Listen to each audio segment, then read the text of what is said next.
कबीर मार्ग कठिन है, नहीं कायर का काम।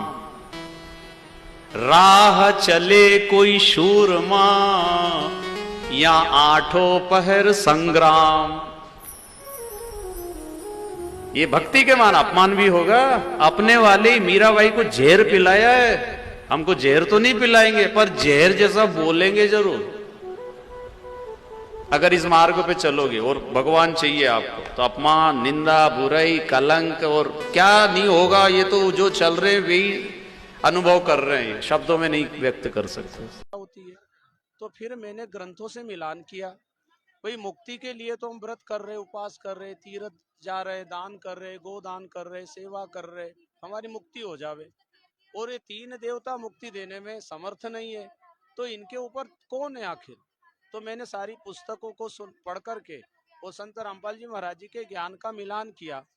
और जब मिलान किया, उनके सत्संग को सुनता रहा लगातार कंटिन्यू, तो मेरे दिमाग में जो जनता से सुना हुआ था कि वो उनका ज्ञान अधूरा है, सनातन का विरोध करते हैं, हिंदू का विरोध करते हैं, ये तो देवी देवता को नहीं मानते हैं, वो बात मैंने लोगों से सुन करके मैंने भी मान ली और मैं भी विरोध करता।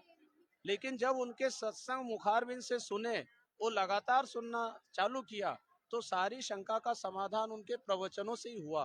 फिर मुझे लगा लोगों ने अधूरा सुना है, इसलिए उनकी निंदा करते हैं। और उनके ग्रंथ जो है ज्ञान गंगा आदि पुस्तकों को मैंने पढ़ा और फिर अपने ग्रंथों से मिलान किया, तो उनकी बात 100 की 100% सच्ची मुझे नजर आई। इसलिए मैंने उनके ज्ञान को स्वीकार किया।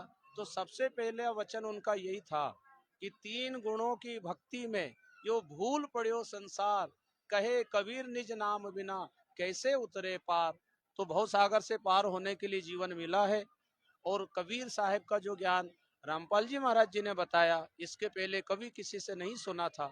इसलिए दास के मन में आया कि इनका पूरा ज्ञान सुन करके उस सत्य को स्वीकार करना चाहिए, जो अभी तक मुझे किसी संत के द्वारा सुनने को नहीं मिला।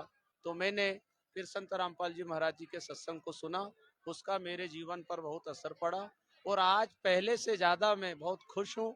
और पूरे परिवार उससे जुड़े हुए हैं और सभी से यही मेरा निवेदन है, अनमोल जीवन है, संत रामपाल जी महाराज जी का ज्ञान सच्चा है, उसको सुनने में निष्ठा रखें, विश्वास रखें, एक दिन आप खुद इसे स्वीकार करेंगे।